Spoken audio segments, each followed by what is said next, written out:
Bienvenidos al curso de Mejoramiento Animal 2, correspondiente a la carrera de Ingeniería Zootecnista. Mi nombre es Guadalupe Roldán y voy a ser la docente responsable de esta primer semana de clases. En esta diapositiva y en el aula virtual van a poder encontrar mi mail de contacto. Esta primera semana se va a dividir en 3 grandes ejes. Por un lado, un repaso del Mejoramiento 1 para refrescar algunos conceptos. Por otro lado, caracteres de interés zootécnico en distintas especies. Y finalmente, las etapas para diseñar un programa de mejora. ¿Comenzamos?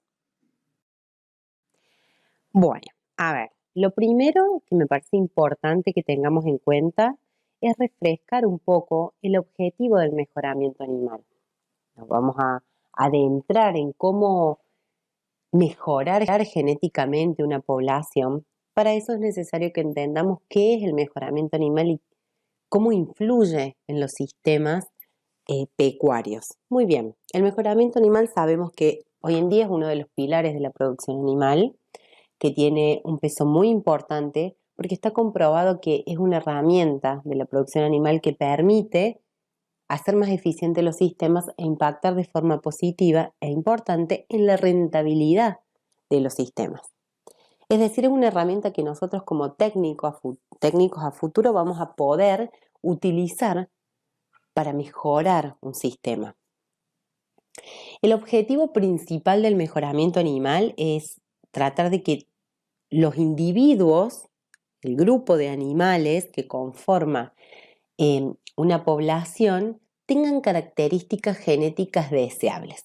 Por esto no es aleatorio las características que deseo porque las deseo, no es así. Esas características deseables son características cuya expresión va tendiente a cumplir un objetivo deseado en ese sistema.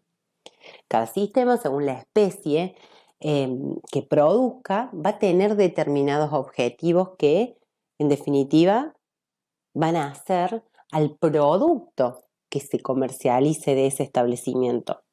Kilos de carne, litros de leche, docenas de huevo, etc. A ver, con esto quiero decir que si bien el objetivo del mejoramiento justamente es que los animales tengan las características que deseamos para cumplir un objetivo, los objetivos pueden ir cambiando. ¿Por qué? Porque es fundamental cómo el mercado influye en el producto que nosotros ofrecemos. Hay una demanda, que esa demanda puede ser cambiante, por ende el producto que nos exija ese mercado puede ir variando. El mejoramiento nos permite justamente tratar de encajar, por decirlo de alguna manera, en el mercado de esos productos finales del sistema. A ver, en definitiva, al determinar cuáles son los caracteres que tienen mayor peso en la rentabilidad del establecimiento, son el foco de atención para el plan de mejora, y los animales que mejor expresen esos caracteres son aquellos animales que se consideran más beneficiosos. Por lo cual, el mejoramiento animal en definitiva lo que busca es hacer eficiente un sistema, lograr una alta productividad por unidad de tiempo. Sabemos que nosotros tenemos distintos tipos de caracteres que expresan los animales, los cualitativos, los cuantitativos y los umbrales. Los cualitativos no tienen un peso tan importante a nivel económico en el sistema, a diferencia de los cuantitativos, cuyo peso es muy fuerte, por lo cual es en lo que prestamos mayor atención a la hora de trabajar con un plan de mejora. Los caracteres cuantitativos, como ya sabemos y lo hemos visto, son caracteres, incluyen al grupo de caracteres que nosotros podemos medir en un individuo. Pero además son caracteres que están codificados por un montón de genes, una gran cantidad de genes, y que estadísticamente nosotros analizamos mediante una curva de distribución normal, la famosa campana de Gauss. También hay otro grupo de caracteres a los que tenemos que prestarle atención, que son los caracteres umbral. son un grupo de caracteres que de alguna manera conjugan expresiones cualitativas y caracteres cuantitativos. ¿Cómo es esto? Bueno, son un tercer grupo de caracteres que lo que hace es analizar presencia o ausencia de algún factor a nivel expresión.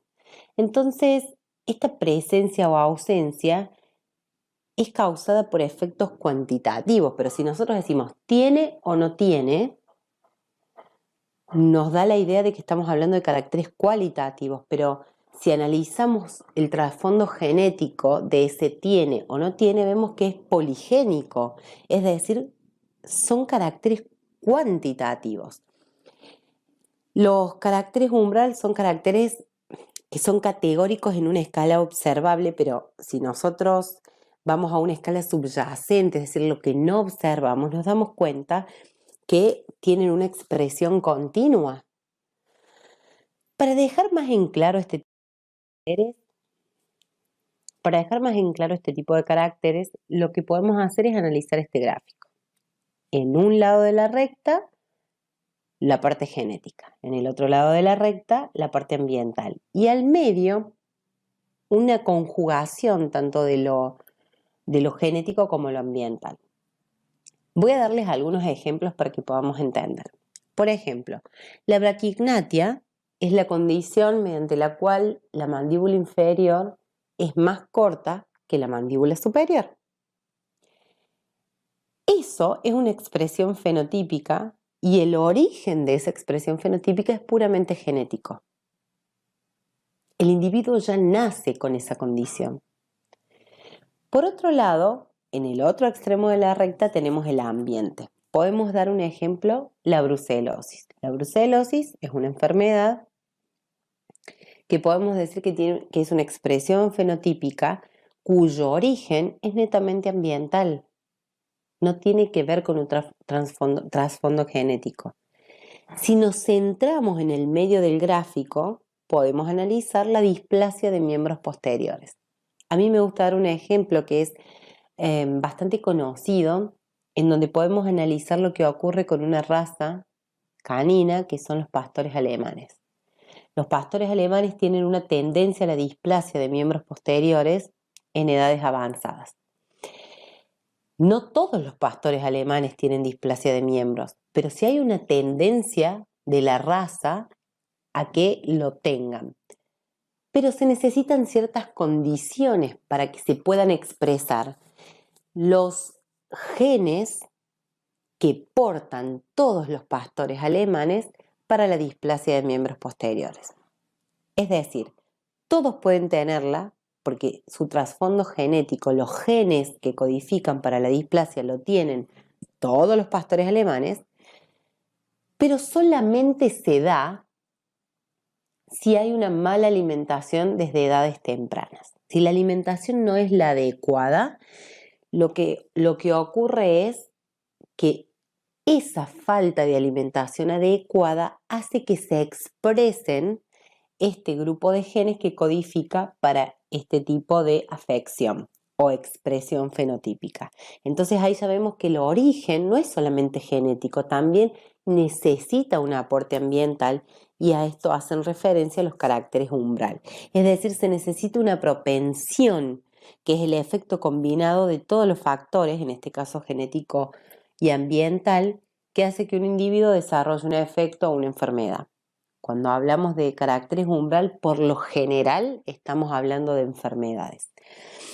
Se dice que por eso que son expresiones multifactoriales, porque necesitan de más de un factor, no solo lo genético, sino también lo ambiental y viceversa. Entonces existe un efecto umbral que puede estar dado por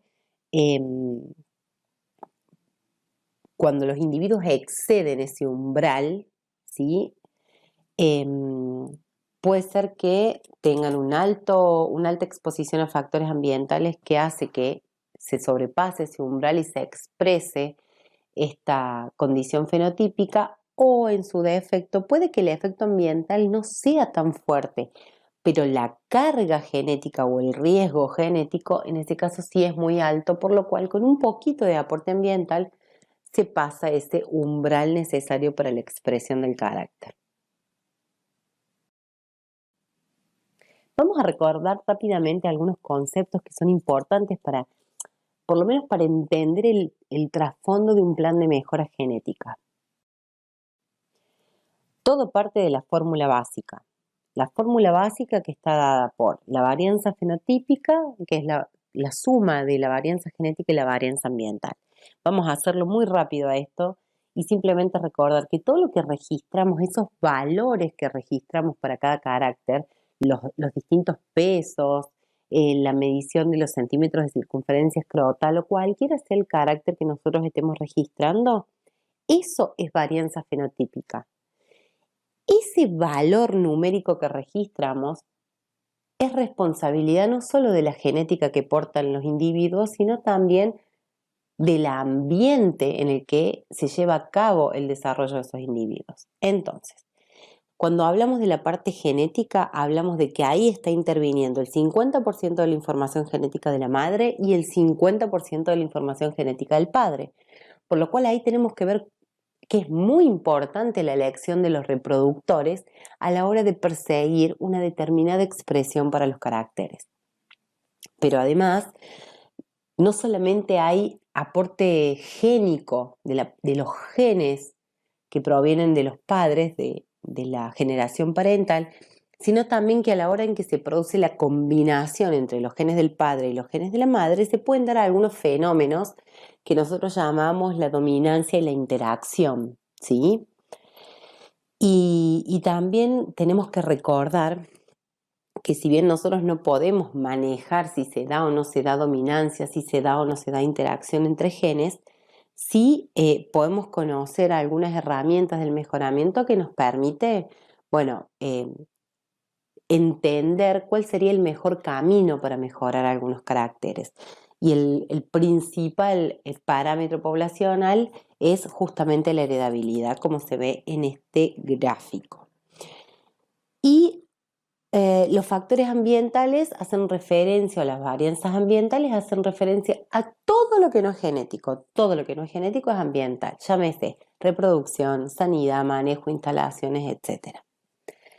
Todo esto, la conjunción de lo genético y lo ambiental, hace a la expresión de determinados caracteres. Y esa expresión es muy importante a la hora de analizar un establecimiento y su rédito económico, ¿sí? Podemos hablar de kilos de carne o calidad de carne, podemos hablar de litros de leche, no importa la especie que sea. En cualquier especie se cumple con esta fórmula o modelo básico. Muchas gracias.